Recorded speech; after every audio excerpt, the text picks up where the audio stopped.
I've been feeling completely overwhelmed lately with everything going on in the country and my hectic routine of full-time work and volunteering.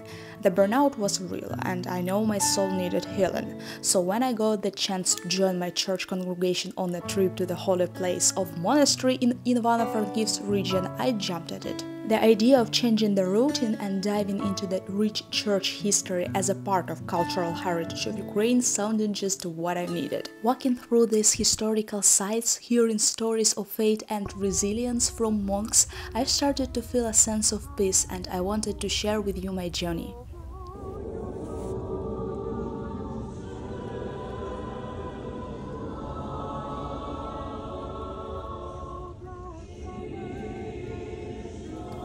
We took a 2-hour bus ride and arrived at Josef Monastery, a majestic Greek Catholic monastery that's situated on the hill in the Ivano-Frankivsk region of Ukraine.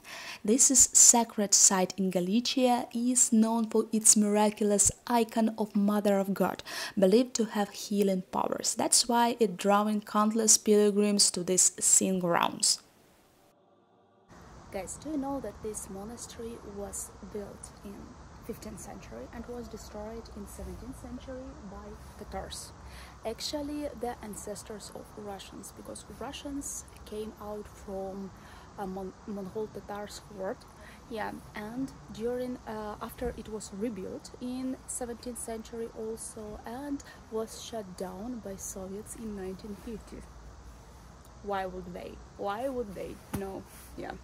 And after the collapse of Soviet Union, it was reopened. This monastery is the part of Greek Catholic Church tradition. But what does it mean, Greek Catholic Church? Is it about Greek people or is it about Catholics?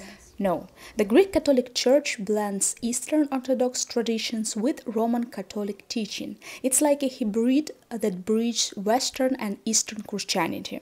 Despite this division that was created during Great Schism in 11th century, some Eastern Church sought to the established communion with Rome, with retaining their Byzantine liturgy tradition. A significant moment in its history was the Union of Brest-Litovsk in 1596, where several Eastern Church, including the Ukrainian Greek Catholic Church, agreed to join Roman communion with preserving their traditional rites. The Union of Brest was a strategic move by Ukrainian clergy to rescue their rights and status in the predominantly Polish region. They wanted to maintain their cultural identity and language while fostering closer ties with Poland and Belarus, which could counteract Russian influence.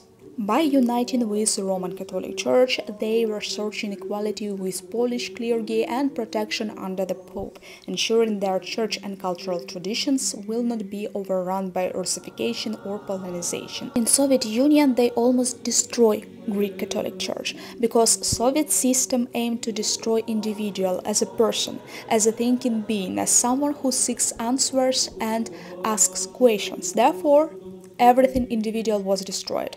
However, since the Greek Catholic Church protects its tradition and cultivated Ukrainian languages and identity, it also was targeted for destruction. The USSR aimed to eliminate so-called national church, and Ukraine was a practically problematic territory in this regard, because we were open-minded. In Ukraine for decades, guys, and try to cancel it, repress it, and destroy it, and not because they were orthodox or something like that, or not because Stalin hated the Christianity, no, but because they were Western traditions and Soviets hated all the Westerns, and they did even this commune in 1947 when they forcefully joined Greek Catholic Church to Moscow Patriarchy, and it was illegal.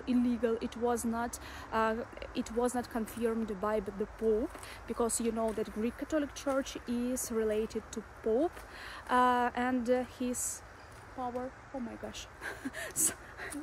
Forest actually is alive. Yes, and the place that I am walking is the Holy Cross Walk. So here all the believers or Christians are praying Rosary and doing this Holy Cross Walk. On January 6, 1945, the NKVD issued instruction on the intensification of agent investigative work on Roman Catholic clergy and uniats in Ukraine.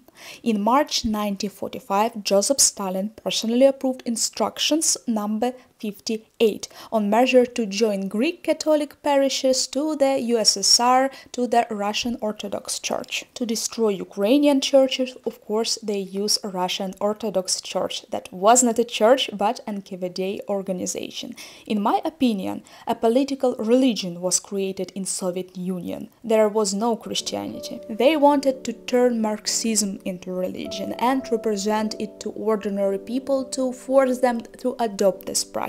And how can they present it?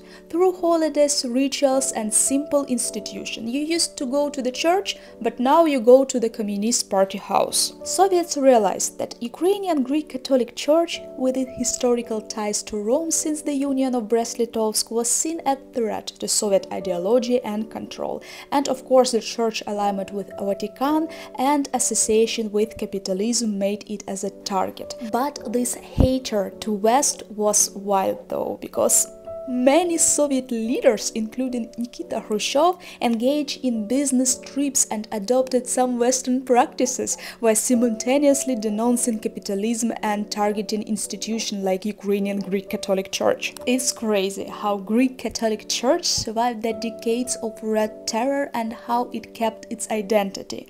Only in August 1987, a group of clergy announced their emergence from the underground and sent a letter to the Pope. Ukrainian dissidents that joined to fight the revival of Ukrainian Union Church, and people gathered tens of thousands of signatures under the open letter to bring the church out of underground.